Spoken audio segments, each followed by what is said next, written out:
Japan's current constitution has been in place since 1947, and for nearly 80 years, it has never been amended. That doesn't mean there has been no attempts at revision. In fact, there is a growing number of vocal politicians in recent decades, and those efforts have often led to significant political debate.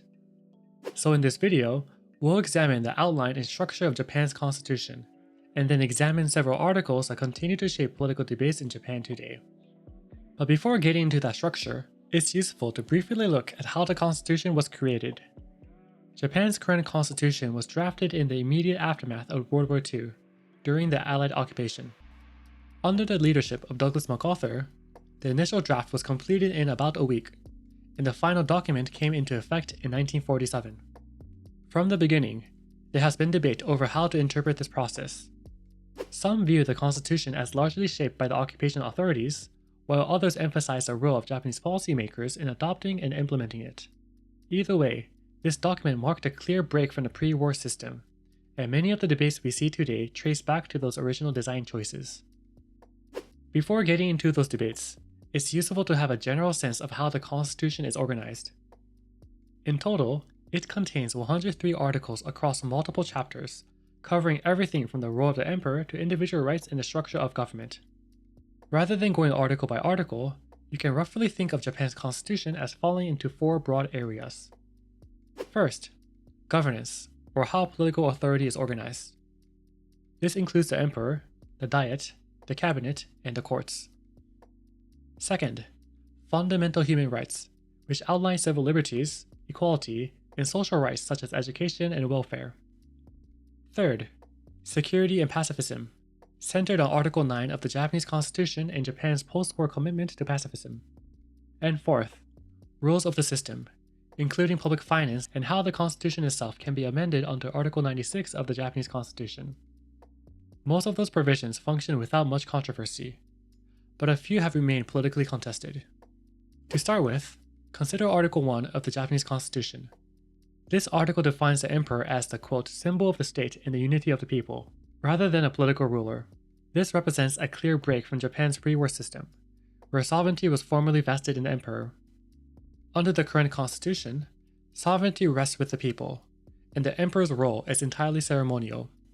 This part of the constitution is not especially controversial today, but it is foundational to understanding how the system operates. A more actively debated provision is Article 9 of the Japanese Constitution. This article renounces war and states that Japan will not maintain military forces.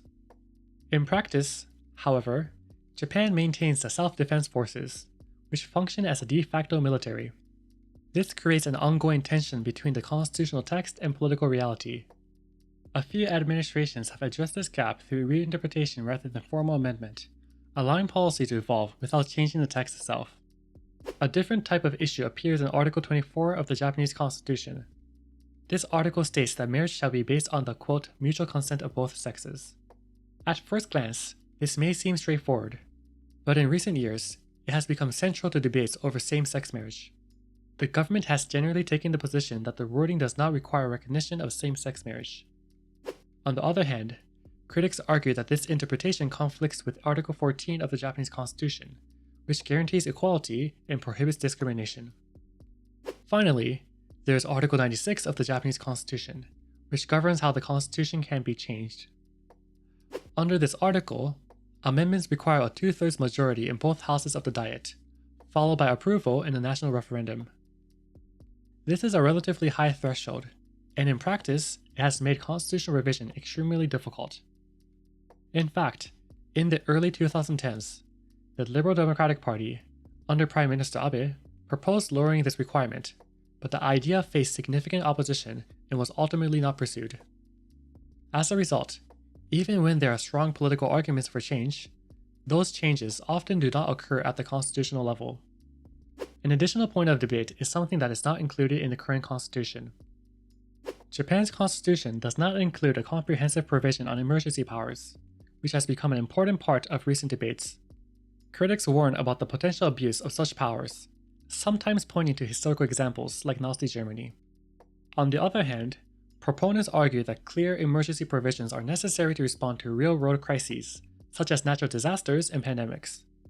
Despite not being formally amended since 1947, In practice, Japan's constitution has evolved through a series of reinterpretations and policy changes, especially in areas like security. In fact, many of the most significant changes have taken place without altering the text itself. This helps explain why debates over issues like Article 9 of the Japanese Constitution have continued for decades without leading to formal revision. So the key question is not just what the Constitution says, but why it has proven so difficult to change, and whether that should continue.